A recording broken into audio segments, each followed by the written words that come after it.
Hello, everybody, and happy Monday. We have the Summer Olympics coming up this summer in Paris, the 2026 Winter Olympics in Cortina, Italy, and then the 2028 Summer Olympics will be in the US in Los Angeles. It is my absolute favorite thing to watch, and judging from the numbers, that is probably the same for many of you. The Olympics are the most watched and most expensive sporting event in the world. The Tokyo and Rio Olympics each cost an estimated $13 billion plus. And for comparison, the Las Vegas Grand Prix cost 400 to 500 million. So still a lot, but magnitudes of a difference in scale. And the Winter Olympics turns 100 years old this year, having started in Chamonix in 1924. But the winter spectacle is under threat with growing climate change concerns, fewer and fewer places that can actually host the event. Now, obviously, F1 doesn't require snow, and F1 and the Olympics have a lot of differences. There's a big difference between 24 races a year versus one mega event, winter and summer, every two.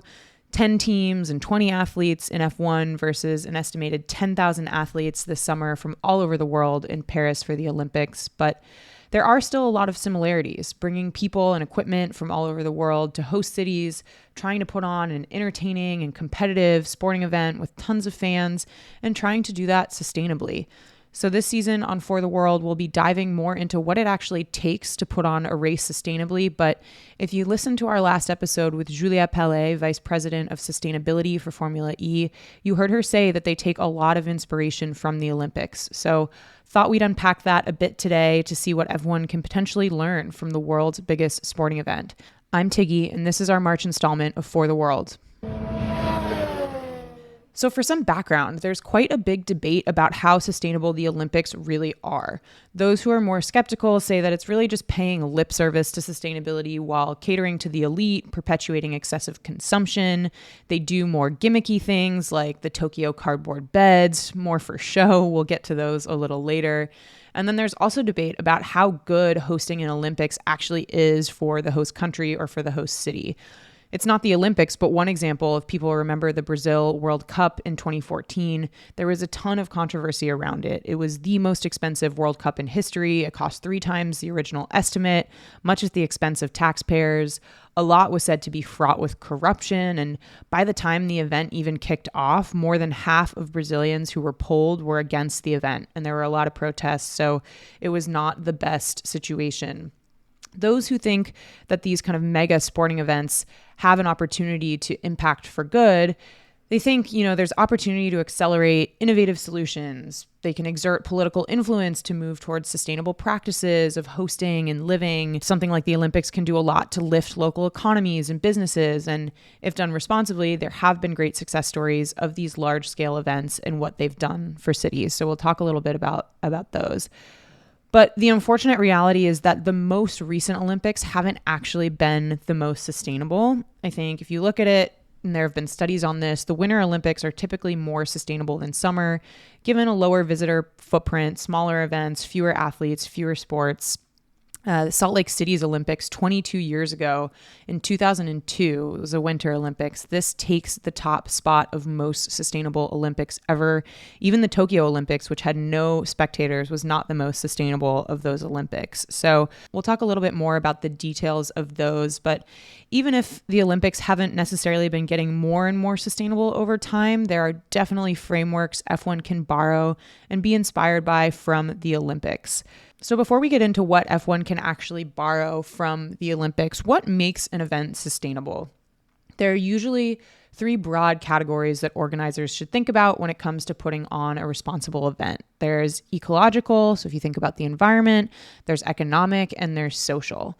So with events, ecological considerations are things like visitor footprint, effects on biodiversity, new construction, with what materials, how is it sourced, and what is it displacing? I think a lot of people say that the most sustainable venue is the one you don't have to build.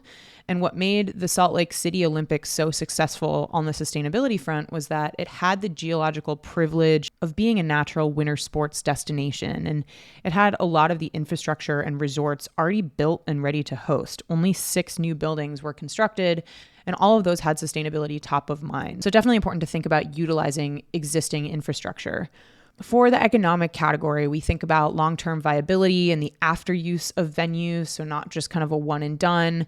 What is the afterlife of these things? The net cost and benefit of the event? How much investment is an event bringing in and for what purpose? Those sorts of things. For social, safety, public approval and support of the event, human rights, all sorts of things related to people and communities. So with that framework in mind, what are some things that F1 can do, borrowing from lessons learned by the Olympics? I think number one in my mind is choosing race locations, both individual races and then collectively as a calendar, responsibly. In terms of choosing individual locations, things that I think F1 and the FIA should be thinking about. Similar to what we were saying before around utilizing already built structures, but where is their infrastructure already built to minimize new construction and displacement? I think there should probably be a goal when choosing new race locations that 80 to 90%, which may sound like a lot, but should be existing, and then 10 to 20% new, for example. Like maybe that's a good framework to think about.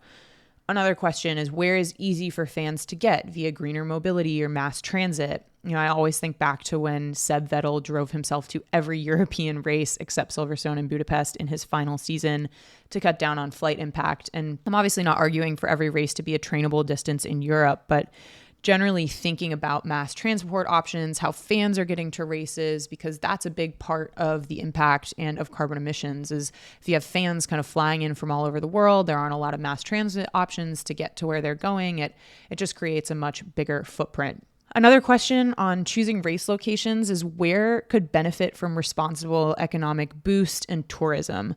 And I think this is certainly debatable. The last thing F1 needs is some sort of savior complex, and this would need to be done responsibly. But there's an argument to be made that hosting an F1 race in certain cities could introduce sustainable mobility, boost the economy, potentially improve human rights records, that sort of thing. And I think cities experiencing rapid urbanization, urban sprawl, suffering from sustainability challenges could theoretically benefit from the investment. One use case with the Salt Lake City Olympics, Utah saw a 72% increase in skier tourism between 2002 and 2019. So I don't think it's a secret that hosting these big events can definitely increase tourism, can have a positive impact on local economies, but it does need to be done responsibly. So something F1 could keep in mind. And then finally, on choosing race locations, thinking about climate and temperature, both in terms of individual location and then time on the calendar, like what season does it fall, and which cities require the least energy to cool or heat. One unfortunate example of this is the Sochi Winter Olympics in 2014. That was one of the environmentally worst Olympics ever. The average low temperature for a Winter Olympics was 37 degrees Fahrenheit, so above freezing, meaning they had to artificially produce over 80% of the snow. It was a huge waste of water, and it wasn't a great case study in terms of a sustainable event. F1, again, doesn't require snow, but thinking about which cities, when during the year, how much energy is being required to heat or cool the event at a given time, just thinking more responsibly about placement. And then when we think about bringing all these races together on an F1 calendar, we've talked a lot about calendar regionalization, and we've discussed that before on the podcast, so I won't dive into too much depth now because we know that F1 has this in mind going forward, but thinking about making sure that races are regionalized during the year, and having fewer races throughout the year would also help, as the drivers have noted many times, and the teams as well. But there's always a balance to strike between how many races and getting fans engaged versus cutting down. So what else besides choosing races responsibly? I think this is a big one, creating a lasting legacy. It is no secret that F1 has gone racing in new countries without trying to build a legacy. There is so much to do in engaging with fans and building F1's following into new generations and new markets, and also creating a positive impact both while there during the race weekend and after the fact. So kind of thinking about that as a relationship over the course of the year rather than just a one and done. It's not just a come in, leave with no thought to it after the race weekend is over. One thing they could do is take an example from Extreme E, who does a legacy project in each of the race locations that Extreme E races in. So, for example, Saudi, they teamed up with a local organization to support turtle conservation along the Red Sea coastline. In Senegal, they've planted a bunch of trees. In Brazil, They've worked on Amazon forest security. So F1 definitely partners with local organizations in small ways, but it would be amazing to have driver sponsor time, for example, be focused on projects like these and in creating a legacy and getting to know the communities that they race in, maybe rather than some of the other stuff that sponsors spend time on and thus drivers.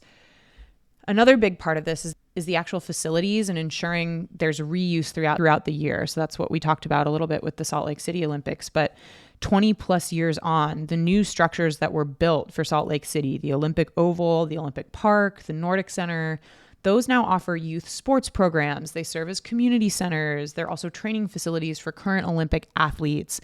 And by contrast, Sochi, which we talked about, which was one of the environmentally worst, has a $10 billion railway connector built that's basically unused now. So I think F1 could really think about the structures that they use, that they build in races, and how those can be used by the community after a race weekend. And it's a good transition to building an engaged local fan base. Part of creating a legacy is actually being involved in these communities and building that local fan base. And when F1 comes in, I think what they can do that the Olympics does pretty well is avoiding displacement of local people, making it cheaper, more accessible for locals so that there's public buy-in and approval for the event. That's one thing that's super cool about F1 is that it's usually the host cities and races themselves that act as promoters and put on the event. It allows for a much more local experience. And that's one thing we loved so much about going to Mexico and Austria is that socially and culturally, it felt very of the cities, of the regions, of the countries we were in. So F1 definitely has that as an advantage, but a lot of that goes to waste if you're pricing out local fans. You know, should there be more discounted prices for residents of the city and country that a race is hosted in? That would also minimize the number of fans coming from all over the world and making it a little bit more of a local event. And then finally on this one, in terms of creating a lasting legacy, rather than increasingly choosing races and countries that are willing to pay the most, F1 really should be thinking about what a new host country can bring to the sport besides money.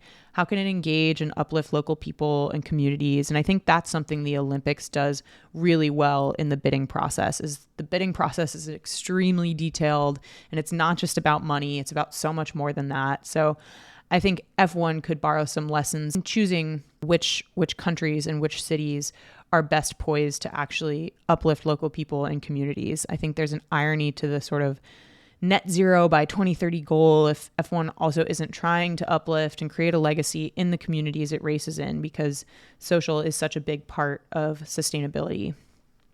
And finally, the third thing, I think F1 could create or mandate an independent body to develop, monitor, enforce sustainability standards across all events.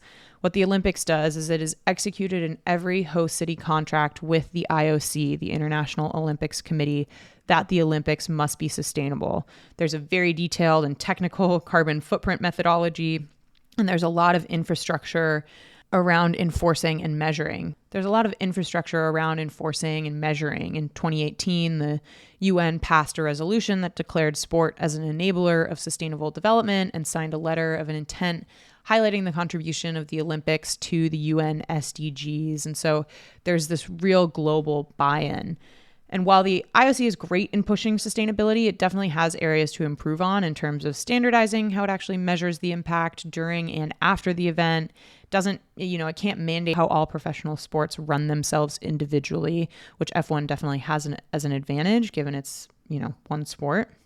But there are some cool things that different Olympic games have done. If we take the Tokyo Olympics, for example, the medals were recycled and made from old electronics. Over 6 million phones, some cameras, laptops were used to reduce the number of electronics going to landfill. Podiums were upcycled plastic. The infamous cardboard beds, they were recycled into paper products after the game, and the mattress components were recycled into new plastic products. They used renewable energy as much as possible, and all these things are great, but I think in order for sustainability to be more than just maybe a marketing tool, there needs to be real measurement and standardization of these things, metrics, a scorecard, and the IOC definitely is a first step towards that, but I think there's more they can do. And for F1, right now, my understanding is that we have the FIA Environmental Accreditation Program that certifies teams, partners, events, but All 10 teams and many partners are already 3-star certified, which is the max. And we know that not all 10 teams are equally sustainable or even close. So to say that everybody gets 3 gold stars feels a bit like a participation award in my mind, rather than something that really requires serious and intentional work and change. So maybe thinking about that in a different way, or expanding how the environmental accreditation program works, so it's not just, everybody is doing great, might be helpful. The advantages that F1 has is it's one sport. Regulations can change every few years and everybody has to go along with it. 2026 is a great example as a push towards sustainability. There's an ability for F1 to be governance led, with strategy, mandates pushed down to teams, partners, event promoters, all of that. But only a top-down approach isn't as effective as also having drivers and team members speak up. I think a lot of the mantle has been carried in the past by Seb or by Lewis, but hopefully others are becoming more conscious of it. I know athletes are starting to speak out more and more about what they believe in. Olympic athletes are definitely some of those. And I think drivers are starting to do that a little bit more as well.